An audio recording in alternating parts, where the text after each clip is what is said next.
The Federal and Chettinadu Public School jointly present Run for Health Karegudi Marathon 2025 on March 2. This event is co-presented by Global Mission Hospital and Research Institute, powered by Repco Home Finance, associate sponsor Sethu Bhaskara College. Why does Tamil Nadu oppose the national education policy? Why does it follow a two-language policy? Why does the state refuse a three-language policy? There are many whys that make non-Tamils curious about the state's policy decision to stick to learning Tamil and English. They have to accept the national education policy in later spirit. Yes, this new education policy. All part of countries accepting that. Why they will not accept? Because they have a political motivation. Are they against some Tamil language? NEP is saying the local language will be the primary language of NEP. Are they opposing that? They are confused people. Through their own political interest, they are creating this kind of confusion. Some may even perceive Tamils to be language fanatics because the state witnessed a series of anti-Hindi agitations, including violent protests, right from the 1930s. Close to 70 people had killed themselves as a form of protest to fight against Hindi imposition, all to protect their mother tongue. I was standard 9 student when the anti-Hindi agitation started off. Actually, when we came to the 9th standard, that was a time when the Hindi was to be introduced as a third language. And we started learning A-I-E then. And immediately thereafter, within 1 or 2 months, we had this agitation simmering in, and Hindi was taken out of our syllabus itself. And of course, aftermath of it, we also found the DMK coming into power with greater number of MLAs in the field. The entire time during which this simmering happened, all of us became really anti-Hindi itself. Now I feel we are not actually anti-Hindi, we are against imposition of Hindi. The evolution of Tamil Nadu's stance on the language policy reflects a complex interplay of historical grievances, cultural identity, and political dynamics. The state's long-standing resistance to Hindi imposition has not only shaped its educational policies but also its political landscape, leading to a robust commitment to preserving its linguistic heritage through a two-language policy. The first significant agitation emerged in 1937 when the Congress government, led by C. Rajagopalachari, mandated the teaching of Hindi in schools across the then Madras Presidency. This decision invited immediate backlash from leaders such as E.V. Ramasamy and the Justice Party, leading to widespread protests, fasts, and demonstrations. The agitation culminated in a government crackdown, resulting in deaths and numerous arrests. The government eventually withdrew the Hindi mandate in 1940. In post independence India, the question of an official language of the country became contentious. While Hindi was adopted as the official language, English was retained as an associate language for a transitional period of 15 years. This compromise did not quell fears among non Hindi speaking states about the potential imposition of Hindi. As the deadline for making Hindi the sole official language neared, Tamil Nadu witnessed violent protests in January 1965. Anti Hindi imposition protests spread across the state, with college students at the forefront. K. Chinnasamy of Tiruchi was the first person to immolate himself to protest against the imposition of Hindi. This led to a spat of self-immolations for the same reason. Dravida Munnetra Kazhagam DMK founder C.N. Annadurai, the last chief minister of Madras state, announced later that January 26, 1965 would be observed as a day of mourning.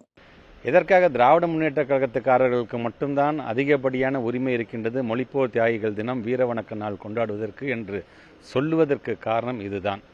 இந்த மும்மொழி கொள்கையை நீங்கள் ஏற்றுக்கொண்டால் தான் என்ன ஏன் பிடிவாதம் பிடிக்கிறீர்கள் என்று சொல்லும் பொழுது அது நமக்கு தேவையில்லாத ஒன்றாக இருக்கிறது என்பதனால்தான் பேரறிஞர் அண்ணா காலத்திலிருந்து இருமொழி கொள்கையை நாம் பின்பற்றி கொண்டு வருகிறோம்.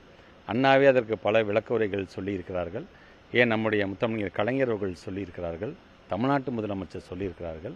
During the 2 weeks of the riots, about 70 people were killed according to government estimates. The Congress government tried to deal with the agitation as a law and order problem and brought in parliamentary forces. The central government ultimately assured that English would remain an official language as long as non Hindi states desired it, which claimed tensions temporarily. The anti Hindi sentiments significantly influenced political dynamics in Tamil Nadu. The DMK, which emerged from earlier anti Hindi movements, capitalized on language sentiments and came to power in 1967. The DMK's governance marked a shift towards a two-language policy that emphasized Tamil and English while rejecting Hindi. It also marked the end of the Congress era in Tamil Nadu, and the party could never return to power. In 1986, the introduction of Jawahar Navodaya Vidyalayas in Tamil Nadu was perceived as another attempt to impose Hindi. Former Chief Minister M. Karunanidhi led a massive protest against this perceived threat to Tamil. Result: to date, Navodaya Vidyalayas, which exist all across India, have not been opened in Tamil Nadu. The current discourse surrounding the National Education Policy or NEP 2020 and the PM Shri schools bears strong similarities to the 1986 movement, with Union Education Minister Dharmendra Pradhan declaring that education funds for Tamil Nadu will not be released until the state implements the NEP. The state's opposition has resurfaced now with the same vigor. As far as the portfolio is concerned, education is of course in the concurrent list, and the union government can always say that this is a policy decision and the court cannot interfere in a policy decision. So it's an open-ended question. We cannot really say this is right or this is wrong, but definitely it is unethical and it is not really proper on the part of the union government to thrust its ideas on a state which has always through the ages decided that it will only be a bilingual state and not a trilingual state. Politicians in Tamil Nadu, not just the DMK but also AIADMK, Congress and other parties, have opposed a three-language policy. They have voiced concerns that this policy threatens regional languages and autonomy, reiterating their commitment to maintaining Tamil as a primary medium of instruction alongside English. There is absolute unanimity in Tamil Nadu in rejecting the new educational policy of the BJP central government. Tamil Nadu cannot be held at ransom and be forced to implement a three-language policy in state government schools and say that central funds will only be allotted to Tamil Nadu, which is their right, will be denied the funds from the central government because we don't want to implement a three-language policy. So Hindi பொறுத்தவரை கட்டாயப்படுத்தாதீங்க, அதான் எங்களோட நிலைப்பாடு. ஹிந்தியை திணிக்காதீங்க.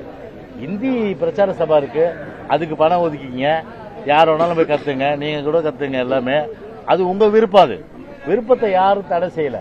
விருப்பத்தை ஒரு கால அனைத்து இந்திய அண்ணா திராவிட முன்னேற்ற கழகத்தை தடை செய்யல. Tamil Nadu opposes the NEP 2020 primarily due to concerns over the imposition of Hindi and the perceived undermining of state autonomy in education. The NEP's three-language formula, which for all practical purposes suggests that students learn their mother tongue, Hindi and English, is seen as an attempt to force Hindi on non-Hindi speaking states. The Tamil Nadu government also believes the NEP centralizes authority and undermines state control over education. Tamil Nadu prefers to maintain its own educational policies, which have successfully promoted Tamil and English.